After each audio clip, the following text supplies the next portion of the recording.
Hi everybody, it's the Soap Man, and it's time to cut the soap I made yesterday.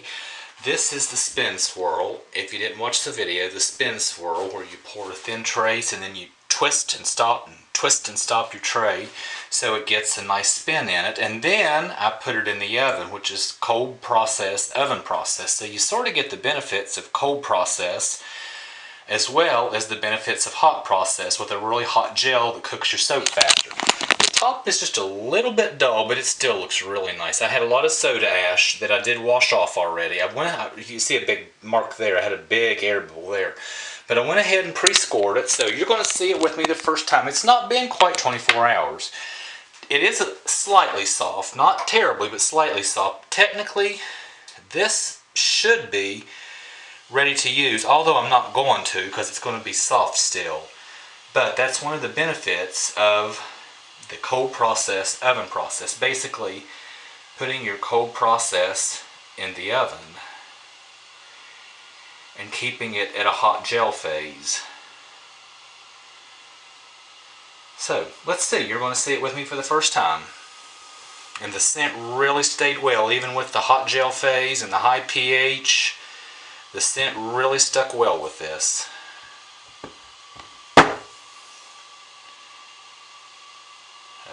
Okay, yep, looks nice inside. Oh, it's nice and slick and shiny. I can tell it went through a great gel phase. Okay, get this out of the one, and it's a little bit crooked. I'm not the best with a knife. That's why I normally have a wire cutter for this.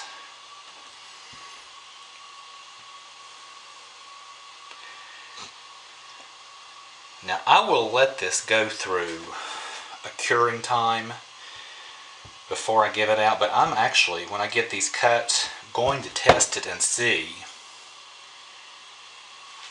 if the pH is dropped enough to use it. The reason, several of my recent batches have not gone through this hot gel phase, and it's been 4 weeks, which is normally enough time for my soaps, but they're still soft. So I'm wanting to get some soaps that might not require that full 4 weeks. I'm probably going to do a hot process batch coming up soon.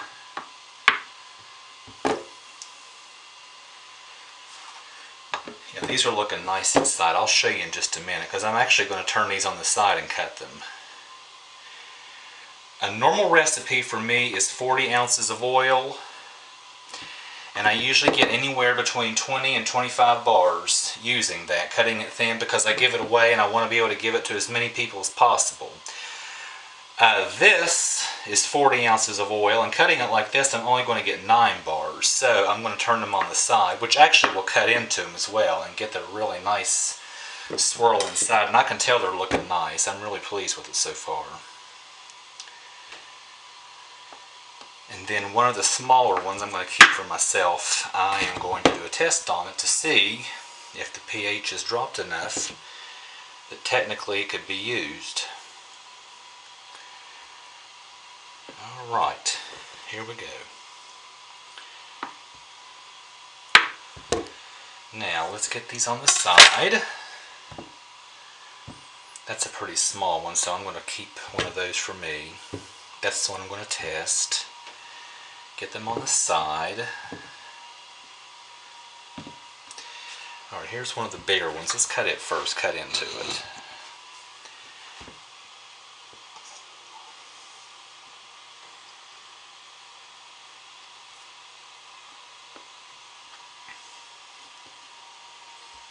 I love it. Spin swirl is awesome. I love it. Oh yeah, very nice. Now I did get some, that's supposed to be a yellow streak there, and right in there the yellow did absorb some of the colors, but this is wonderful. I love it. This is a smaller one. I'll keep the bottom one for myself, so I'm going to set it aside. Alright, that was mine. I'm going to set it over here, and that's the one I'm going to test to see if it's ready. Love it. Love this. Love this technique.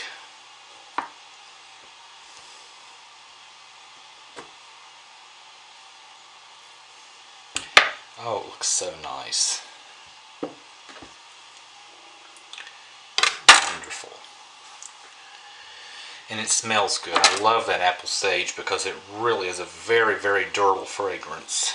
It sticks well even in the hot temperatures. This was in the oven at 170 degrees for 1 hour, and then I turned the oven off and left the door closed, left it in to sit overnight. So it achieved a very hot gel, and the scent oil just stuck wonderfully with it.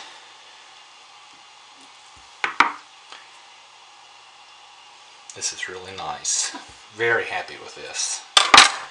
Oh, that one's awesome. Look at that.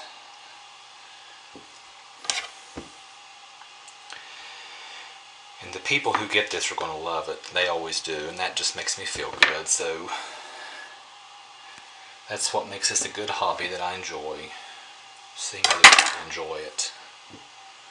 Alright, now here's a nice big one. This was kind of the centerpiece.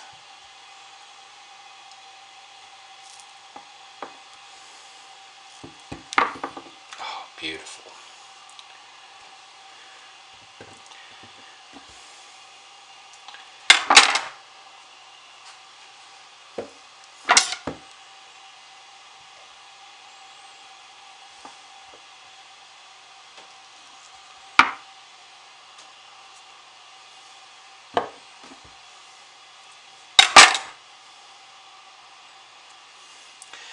And as soon as I get them all cut, I'll show you the full picture.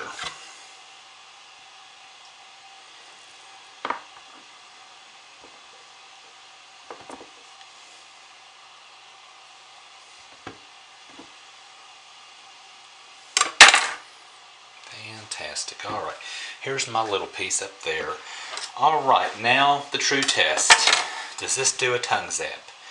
Most of you probably know what a tongue zap is, but if you don't, a tongue zap is a very reliable way to tell if your cold processed, hot processed soap is ready for use. You basically take the soap once it's been cut and you're relatively sure that it's cured well enough, and you touch it to the tip of your tongue. And if it tastes like soap, it's ready to use.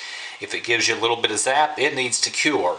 Now, if it's that, I've had it zap me. Okay, it doesn't hurt. You feel a little bit of a tingle because your tongue is very sensitive. You feel a little bit of a tingle. You know, you don't go screaming in agony. It's not like that. So here we go. This is the true test, and this is mine. Keep in mind, I'm not giving this one out. I don't go licking soap and then giving it away. This is mine. 5 seconds, no zap whatsoever. It tastes like soap, which is not very good. But this is basically a cold process recipe where you get these intricate swirls, put it in the oven to get a hot gel phase. It's been 22 hours later. So 22 hours later, I've cut it. There is no tongue zap test. The pH is safe to use. I wouldn't recommend it because it will dissolve quickly, but within a week this will be a really hard soap and ready to use. So I might give this out next week. Here's the full picture. Here we are. Very nice. I'm really pleased with this. And about 22 hours later, the pH is normal. It is safe to use. Alright everybody, I will see you next week, and thanks for watching. Bye.